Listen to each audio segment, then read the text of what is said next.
This industry has no lack of passion.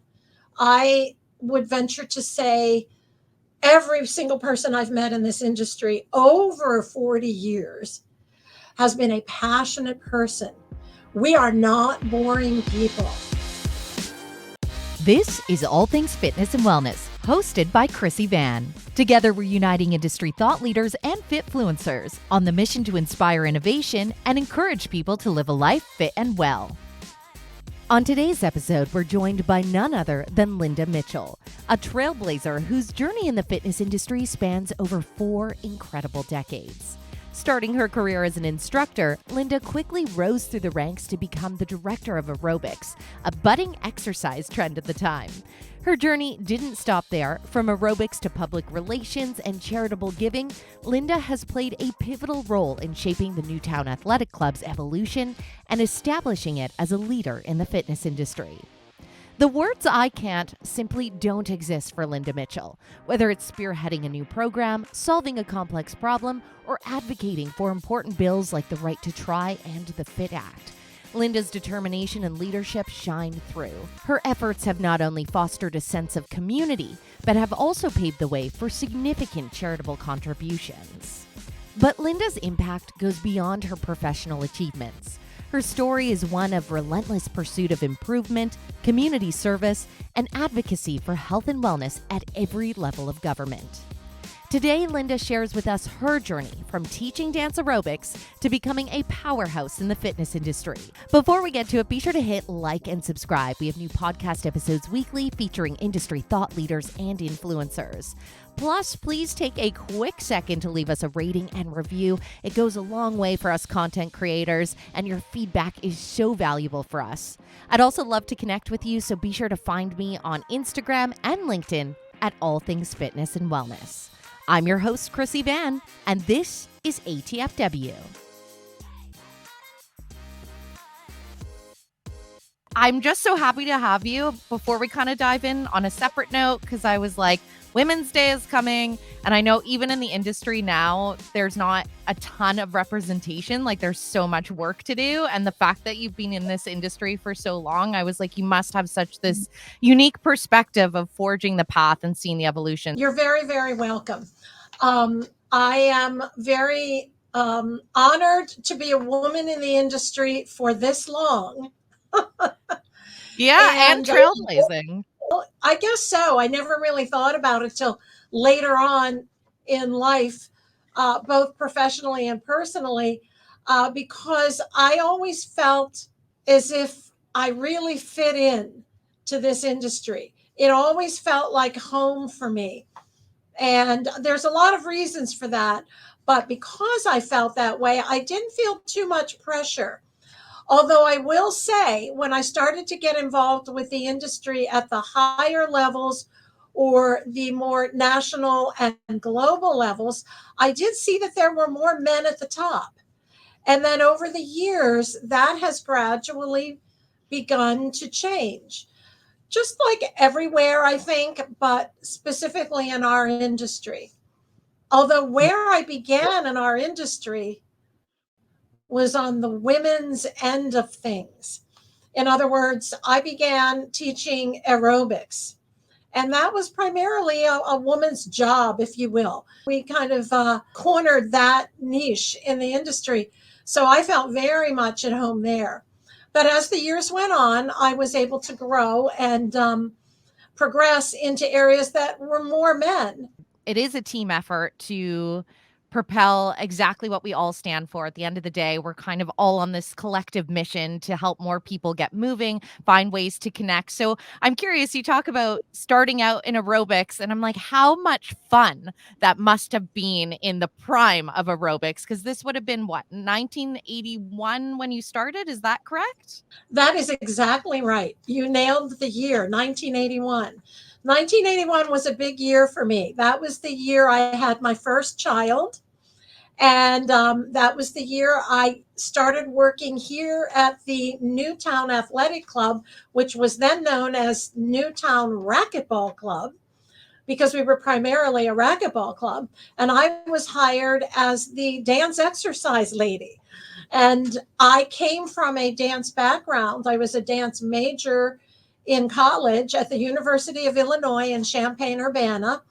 And I wanted to figure something out for myself to do after I had my first baby. And this opportunity arose, and it was perfect because I could combine dance with exercise. I had no idea that I would do that, but it was right place, right time, perfect storm.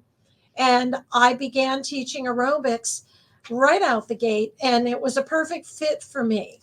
And I used to bring my newborn to my classes, and she would sit in a little baby carrier in the corner. That's what we did. And I was able to launch my career. I had no idea it was going to be my lifetime career, but I was able to launch it in that way.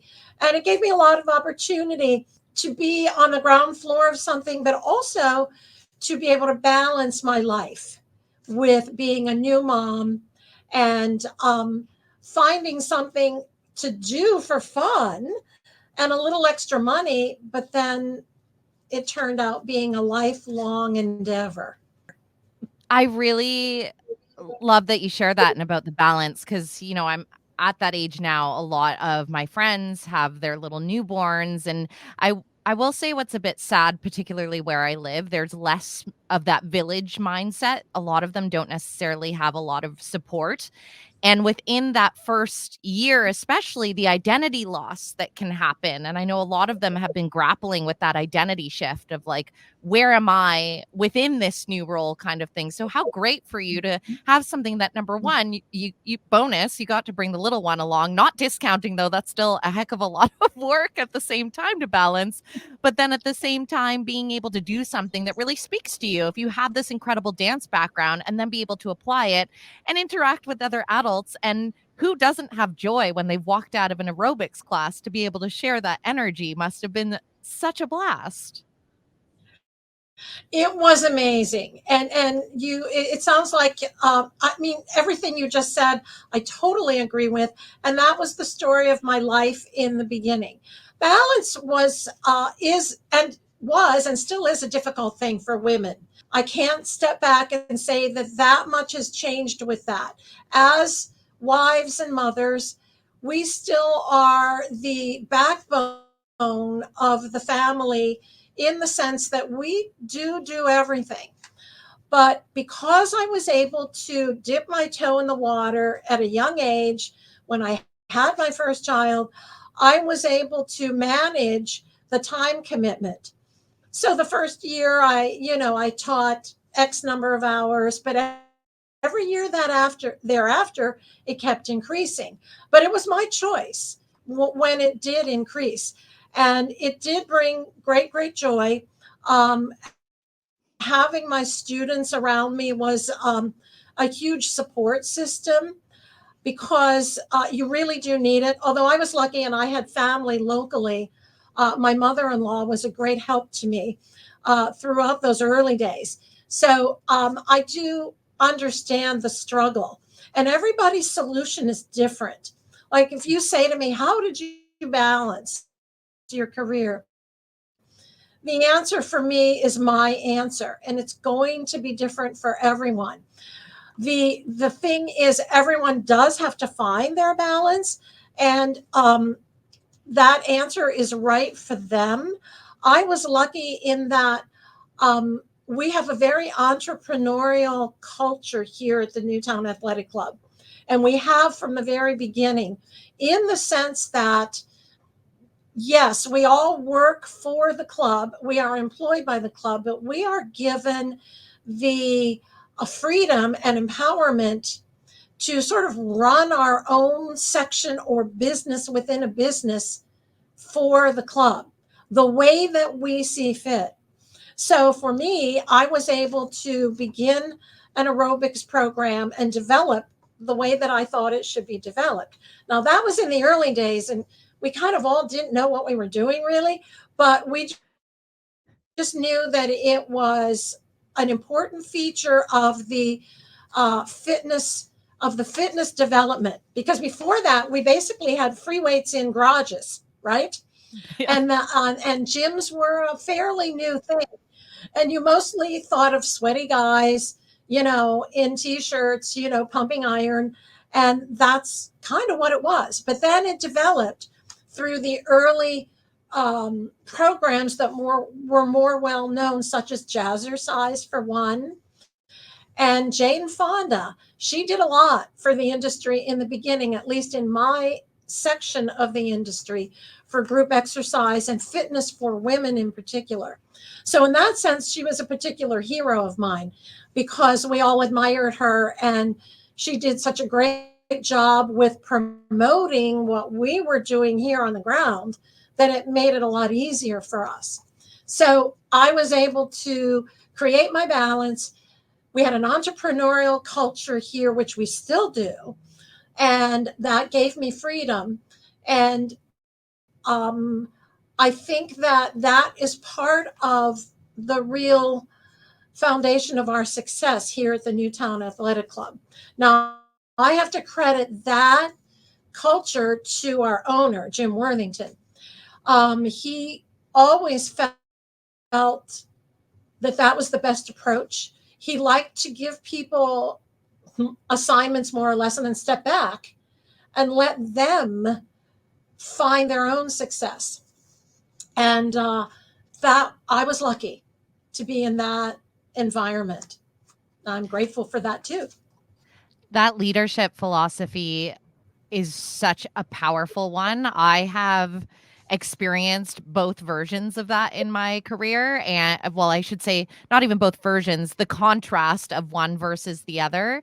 And especially, I think, even if you identify as a creative or not, so much of our work life is creative. You're coming up with ideas and bringing them to fruition. And a creative brain has so much more room to expand if you give it the space to expand.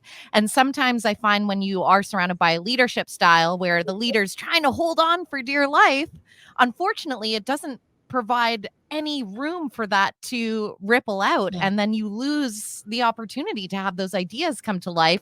And obviously, this is something that really resonated with you because you started this conversation saying, I didn't go in here expecting to have a career in the fitness industry. So you're doing this, you're enjoying it, you're finding your balance. How the heck are you all of a sudden like, yep, let's keep going?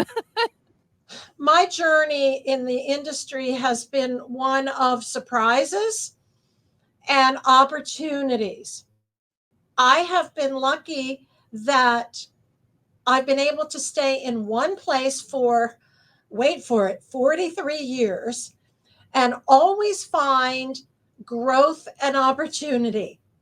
Can you imagine? And I have Amazing. to attribute that a lot to the fact that we've grown and diversified so much through the years that I've been given the opportunity to do different things. So for the first 13 years of my career, I basically taught aerobics, as we called it at that time. And I had a partner that I worked with, another woman. And she, after that 13 years, she went off in another direction and did different things. I stayed here and I thought I was going to continue doing the same thing, which is run the program, create choreography, hire teachers, develop new styles.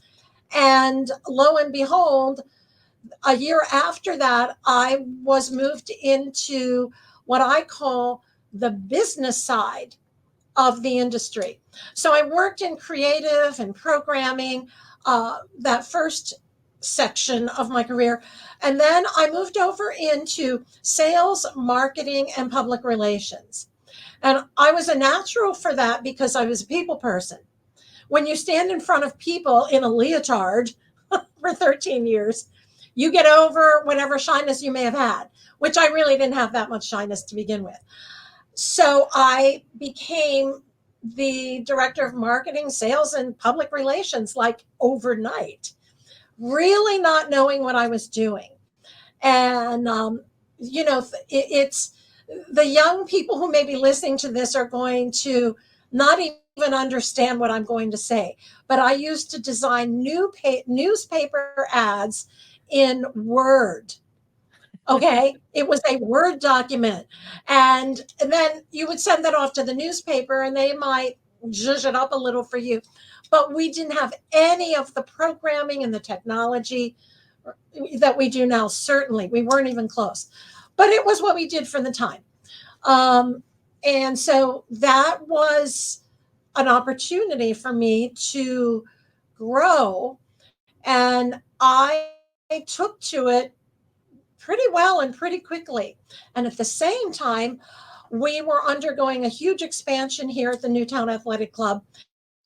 And we more than doubled our physical size. And me being in charge of sales and marketing, we doubled our membership size, if not tripled. Of course, I got all the credit. So that was great. But not to say it wasn't hard work, it was. But I really launched into it not knowing at all what I was doing. But I will say this, one of the things that we've talked about in the past, and you asked me about, was what advice would you give to your younger self? And I would say the advice that I would give to me, or that I would give to anyone now who's on starting up in the business or even partway through, is to be fearless, to not be afraid of the opportunity that may come your way that you think you're not ready for, that you may know nothing about. Fear is the biggest obstacle that can stand in our way. And if you think about things that you were afraid of throughout your life, that now when you look back, you're not afraid of anymore, just to remember that. The thing that happened to me along the way is that I was able to overcome those fears and put those fears aside so that I could open myself up to new learning. And for example, I just described to you the fact that I used to design ads in a Word document. Well, I quickly knew that that wasn't going to be good enough for a marketing gal.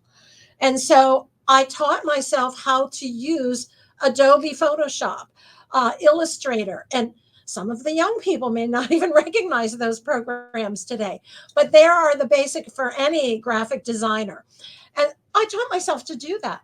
And I did learn from other professionals. That's the other piece of advice that I would give to someone starting out, that that idea of learning from others.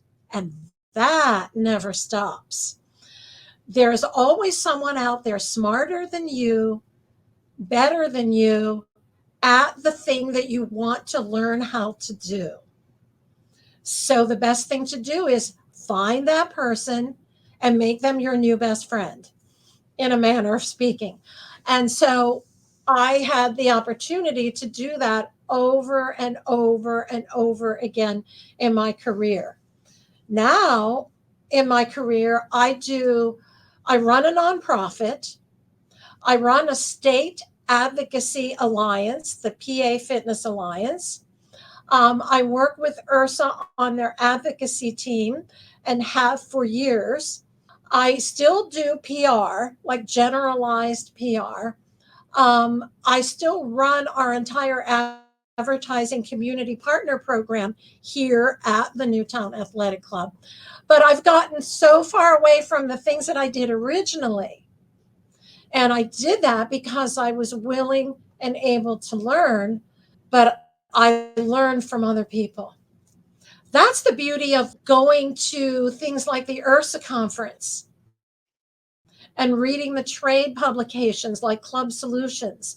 All of those things, and CBI, bring so much to our table. Our industry is very good at connecting us, educating us, and giving us an opportunity to network with one another. I think we're just very, very good at that. So, bottom line is, I've been given a lot of opportunity and have been able to capitalize on that opportunity by continually reinventing myself. It's kind of like Madonna. Not that I compare myself to her, but world-class pop star. And what did she do? At every turn, she reinvented herself. They all do, if you look at them, you know. Taylor Swift. Well, she is Taylor Swift, and that's pretty much all it takes. But she's always doing something new. And the other thing about always doing something new is it keeps our brains sharp and it keeps us excited and passionate about what we're doing. This industry has no lack of passion. I would venture to say every single person I've met in this industry over 40 years has been a passionate person. We are not boring people. We are, smart people, creative people, fun-loving people, physically active people. And all of that actually makes us healthy, as well as exercise and a healthy lifestyle, but all of those things. People come to me and say, are there opportunities in this industry? There are so many opportunities now, so many more than what we've had in the past. If you think about it, it's an industry that will never leave one feeling like that they're stale. And so that's part of the beauty of this industry. I couldn't I agree feel like I more. went on and on there, but Honestly, you had so many incredible takeaways in that nugget, so thank you for sharing. Number 1, pushing through that fear, that's a really impressive and brave quality, and you're not wrong. It's where it crushes most people's dreams, and truthfully, people cut the opportunity off before they've even allowed it to have any space to happen, and obviously, that's why you flourish, but I agree with you so much about the way the industry is. I was a newer face into this world. It was a transition for me. I was always a huge lover and an advocate for healthy and fit lifestyles. But as soon as I started to meet all these different individuals, I, in my former life, worked in a media background in television news. And as a result, you interview as well a lot of C suite executives and people in the upper levels.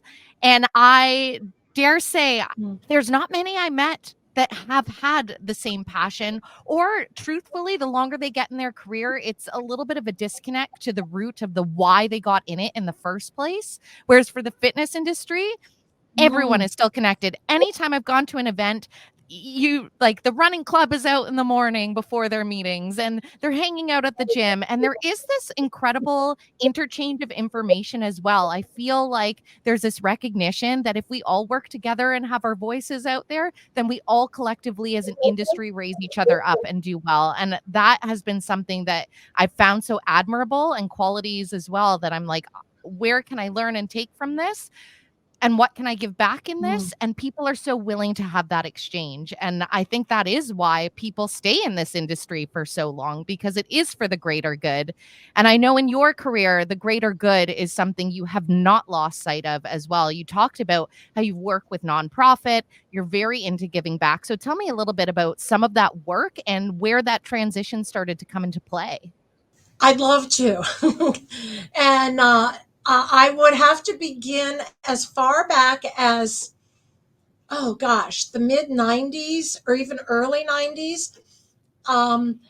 As our club was growing and as our community was growing, and we were sort of changing our brand to be a more family oriented club, we realized that part of what was important to us was to be a good corporate citizen. In the beginning, we began by simply just supporting everything that we were asked to do in the community, whether it was the local baseball club or the Rotary Club or the Kiwanis or whatever. We would always say yes. And then I was given, as part of my charge as the new sales, marketing, and PR director, the role of community liaison or representative. I loved it. I would go to every chamber meeting, every business association meeting. I became a member of the Rotary, and I did all of those things on top of everything else I was already doing. And I met everyone in the community and became a brand ambassador for the Newtown Athletic Club, but also for fitness, exercise, and healthy living. Because it was about what we have to offer, but it was about that. And that is such a positive product, if you will. You know, what do you do? Well, I get to sell health and Yeah. wellness, you know, and, they say health is wealth, and it truly, truly is. So that's how we started. And then we took that idea and we made it into an official 501c3 in the early 2000s. And our earliest mission was to build special needs playgrounds in the community. And we built about 3 or 4 of them. We raised money for it. We built them. And we also established a special needs summer camp for children with special needs. And we ran that here at the Newtown Athletic Club for many years. And that was how we started. And then our mission began to get bigger. So we were doing things in the community. And then we found Augie's Quest.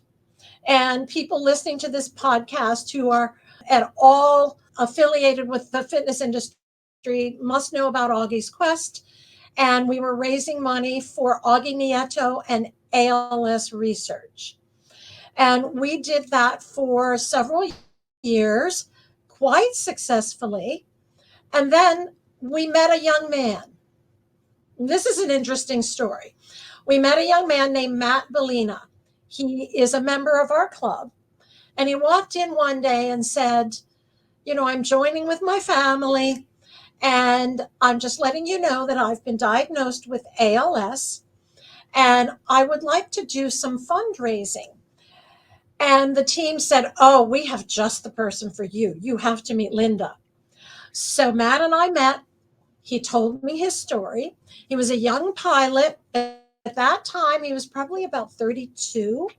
And he had just been put on, I guess, what you would call desk duty from the Navy. He was a Navy pilot. He flew sorties over Afghanistan and in the Middle East.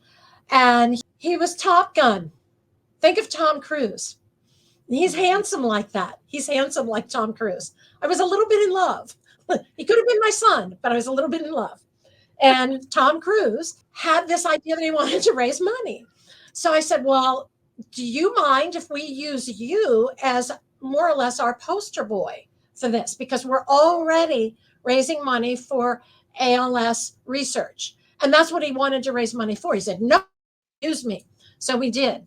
And our fundraising quadrupled, if not more, because Matt was our guy. Everybody got to know Matt. He had 2 beautiful little boys. They now have 3. Beautiful wife, Caitlin Bellina. And a lot of people in the industry do know Matt and Caitlin because he did a lot of work and partnered up with Augie Nieto and Lynn Nieto and the Augie's Quest group. And so we raised lots of money, millions, through our foundation, Have a Heart, with Matt for the cause. One day, Jim Worthington said to Matt, well, we're raising all this money and that's great, but is there anything else we can do? And Matt said, well, there is this bill. It's called the Right to Try, and we're trying to get it passed. And Jim said, very naively, well, let's go get it passed. And that was our foray into advocacy. Grassroots group of lobbying aficionados, if you will. And it consisted of 4 families from across the United States, Matt and Caitlin and the Bellina family being one. We got our Congressman Brian Fitzpatrick involved, and other members of Congress, both on the Senate and the congressional side. And we started lobbying. We didn't know what we were doing, but we just started walking through the halls of Congress asking for support. And we just kept on knocking on doors, kept on doing that. It taught us a lot, taught Jim and I a lot about advocacy. And after about a year and a half, the bill was passed in May of 2008. The TRI bill, just very quickly, is a bill which allows terminally ill patients to be able to access experimental drugs and therapies before they complete phase 3 of FDA trials. In order to go through all phases of those trials, it takes 10 to 15 years or more. And for people who are dying, through the Right to Try bill, now the act, they are able to access some of these experimental therapies before it's too late.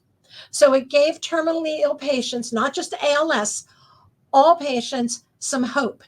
And since the bill was passed, other bills and other bills have passed, but that was the start of it all. And people have been receiving hope. It's still not a clear path, but it's better than it was. So Jim and I always say, if there was anything in our life that we do that we look back on and we're really proud of, that's got to be right up there, probably the top one, and helping to get that bill passed. That led us into the advocacy that was taking place at IRSA. And IRSA was going through some changes at that time. And when I say that time, I'm talking about 2016, 17, 18. And we were looking hard at getting the FIT bill passed. Now, the FIT bill means Personal Health Investment Today. And that's what it stands for, PHIT.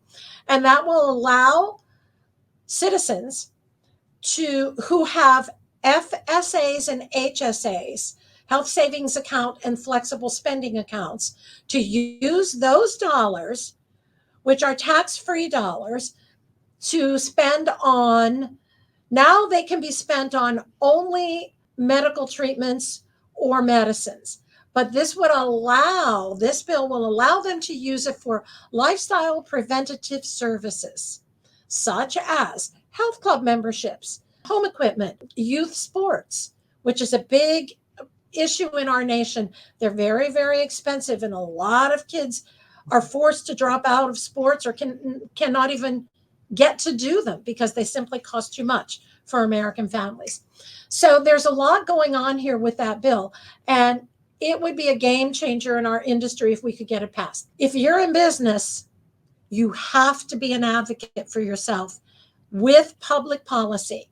I'm not telling you to be political. A lot of people aren't comfortable with that. I get that.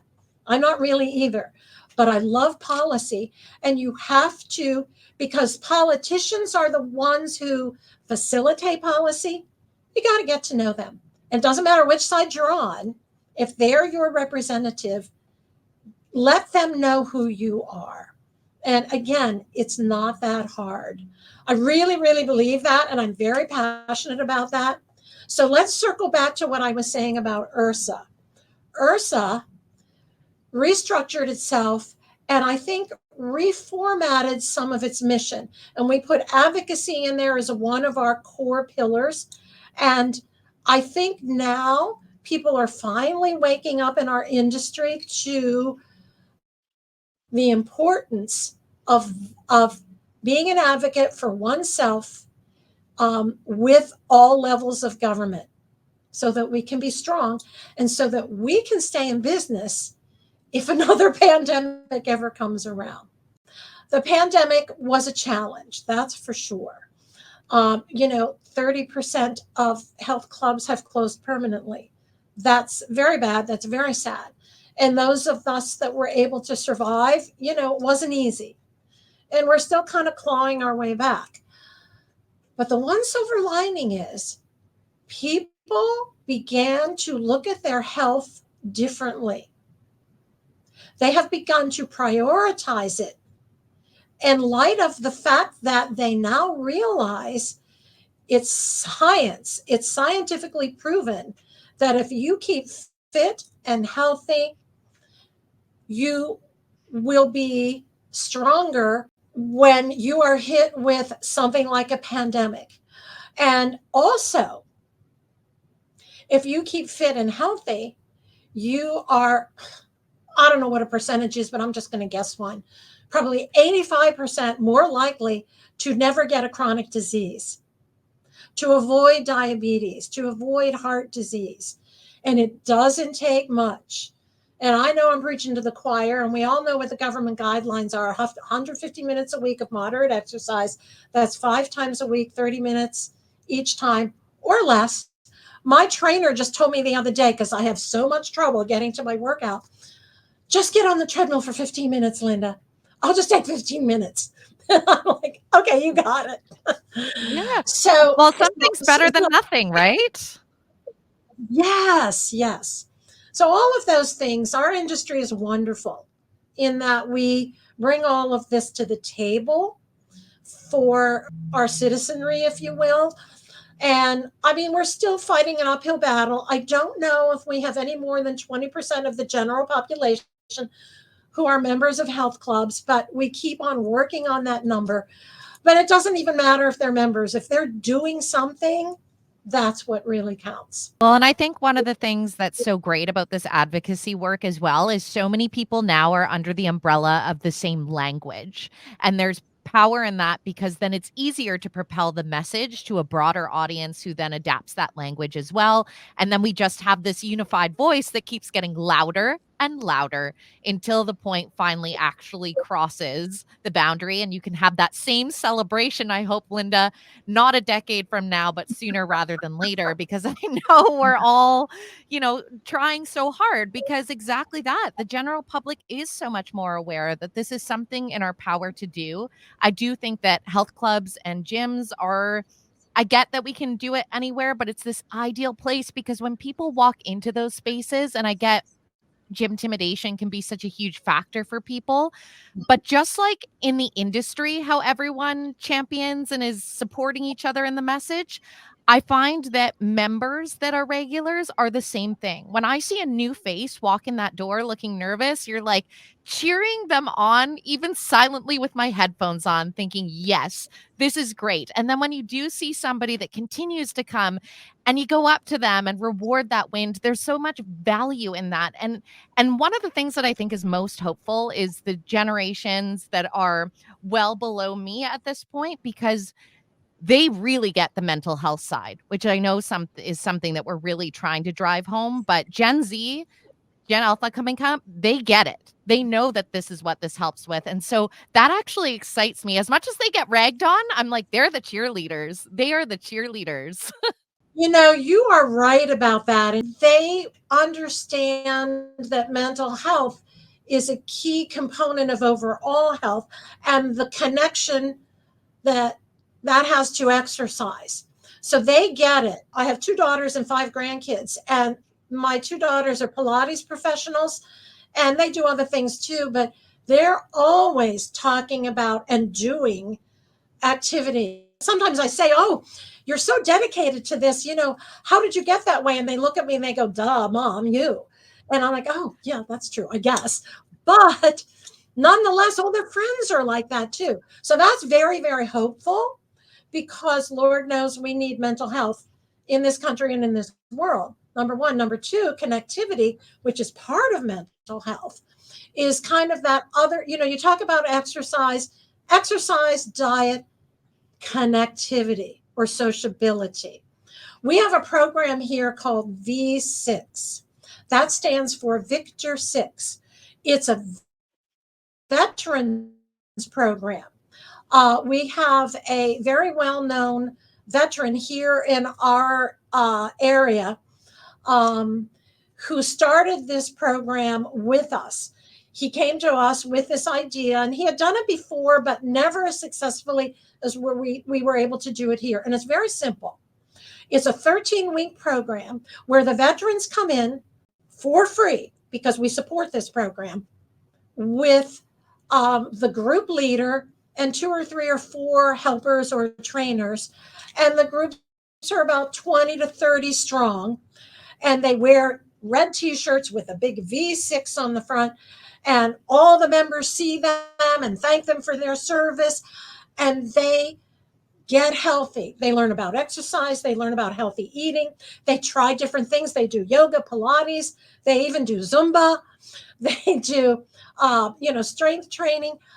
And what they say is that they love all of that, but what they love the most is getting to know the other vets. And there are veterans from Afghanistan, Iraq, Vietnam. They're all ages, and they get a chance to hang out with each other. And we've even been told, and a lot of them do have PTSD. We know that for a fact.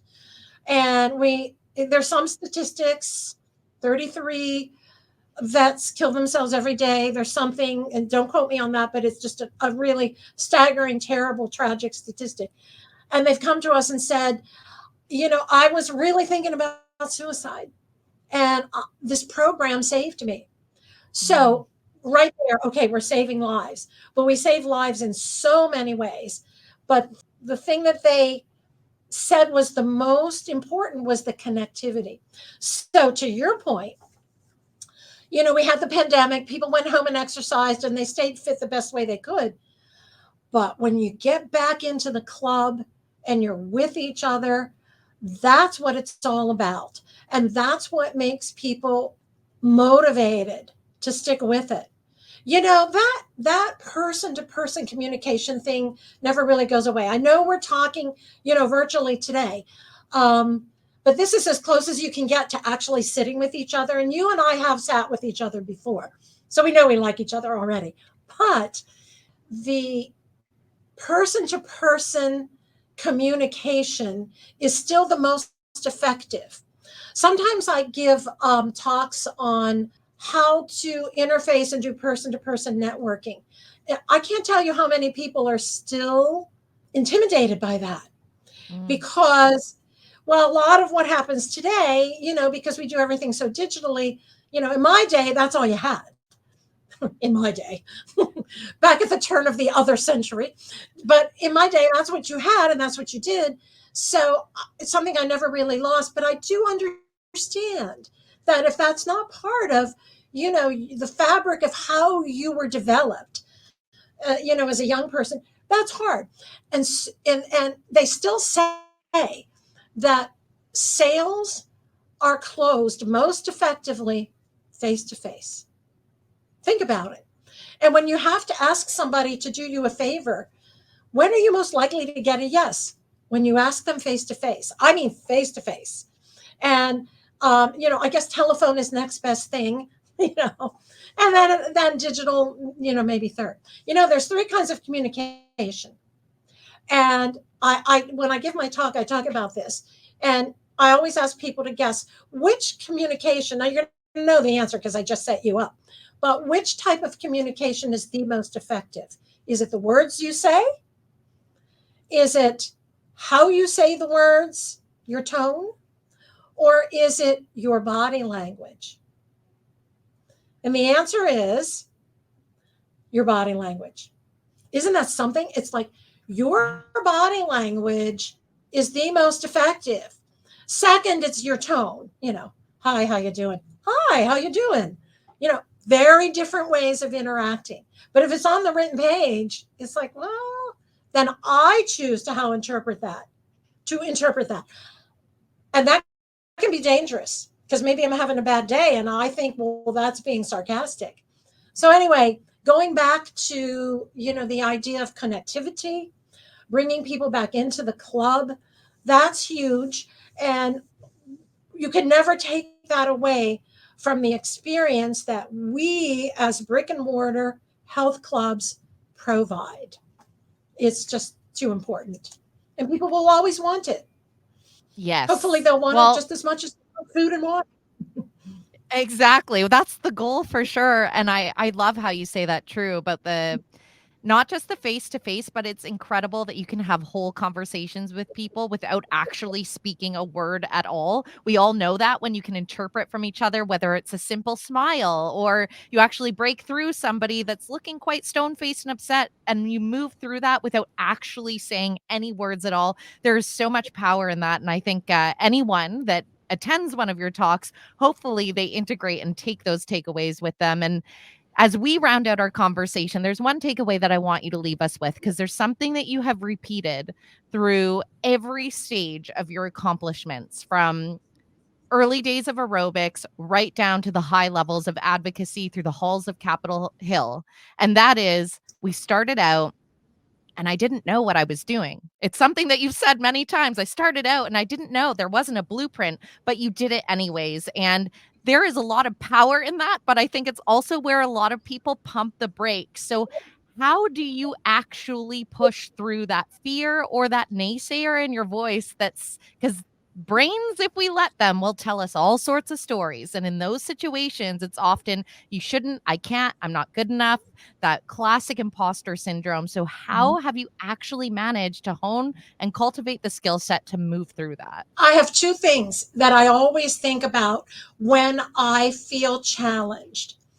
And the first one is, and it's something that a good friend of mine would always say to me, when someone asks you to eat an elephant, you can do it one bite at a time. And that visual, not that I actually want to eat an elephant, but that visual gives me the courage and the power to know that a little bit at a time, I can conquer this. I don't have to know everything all at once right now. I have time to learn. I can teach myself. I can learn from others. I can do this one bite at a time. One step at a time is another way to think about it. One foot in front of the other, So that's one thing. The other thing that I always think about, and this comes from Jim Worthington, who I will give credit for being the main mentor in my life. He has taught me so much through the years. There's a saying that early in his career, he heard from someone who was giving a talk. And I think he was in a real estate talk or something. He was thinking about going into real estate. He is now a real estate developer, but he does a lot of other things. And the gentleman at that time said, always remember this: successful people do what unsuccessful people can do, but won't. It's not that it's not going to be that hard, but it's going to be doable because I can do everything in my power. I just need to choose to. And then let's circle back. I will choose to do it one step at a time. So that's how I get through challenges and stand up to, and I learned that from people who are smarter than me and have already done it. So there you go. Linda, I knew the minute I sat next to you at dinner that day, I was like, I like this woman's style. You had some hilarious quips from your story, and then this endless tenacity is infectious. Like when I see people that live that life blueprint, I'm like, yes, more of that. Like you want to emulate people like that. And then being willing to share your knowledge on top of that, there's so much power. And you said earlier a comment of back in my day. I dare say, Linda, they're all your days through now because you've kept evolving. You are our Madonna of the industry that keeps reinventing. And thank you for being this motivating beacon, because I know that I've gotten tremendous value from this conversation today, and I appreciate you for that. And I know lending your voice and your very valuable time to this podcast so that other people can draw from that energy you offered. Deep appreciation for that. Sincerely. You are more than welcome. It was my honor and my pleasure. You've just listened to the All Things Fitness and Wellness podcast, hosted by Chrissy Van. This episode was brought to you by Fitness World, your fitness, your way. Be sure to hit like and subscribe. We have new podcast episodes weekly featuring industry insiders and influencers. Together, we're on a mission for everyone to live a life fit and well.